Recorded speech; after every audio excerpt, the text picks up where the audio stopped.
আসসালামু আলাইকুম রহমতুল্লাহ।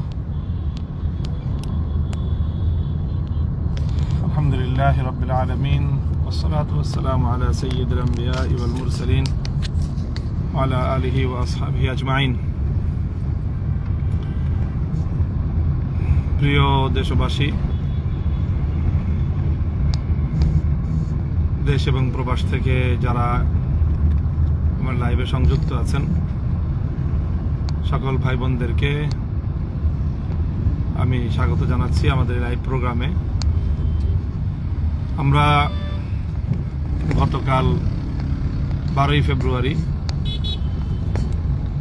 বাংলাদেশের ইতিহাসে খুব গুরুত্বপূর্ণ একটি দিবস আমরা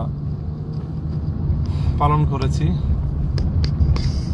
বাংলাদেশের ত্রয়োদশ জাতীয় সংসদ নির্বাচন হয়ে গেল গতকালকে।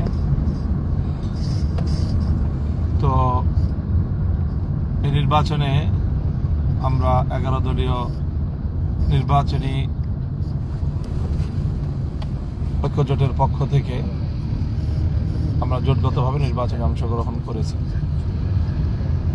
বাংলাদেশ খেলাফত মজলিসের পক্ষ থেকে 11 দলীয় জোট সমর্থিত 26 জন প্রার্থী এই নির্বাচনে অংশগ্রহণ করেছি আমরা।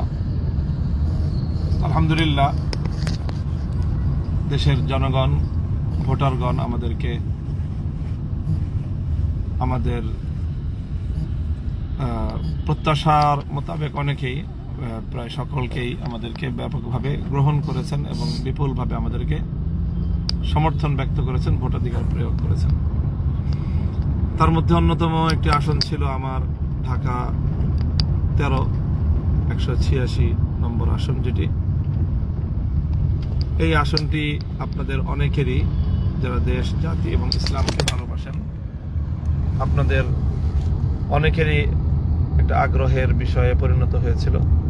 সারাদিন আপনারা সকলে এটা নিয়ে খুব উদ্বেগ এবং উৎকণ্ঠার মধ্যে ছিলেন, এবং সকল উদ্বেগ উৎকণ্ঠার পর অনেক নাটকীয়তার শেষ পর্যন্ত রাত গভীরে আমাদেরকে এই আসনে পরাজিত ঘোষণা করা হয়। আমরা বর্তমান এই রাজনীতিতে এই নির্বাচনকে কেন্দ্র করে আমরা একটা নীতিগত অবস্থান গ্রহণ করেছি।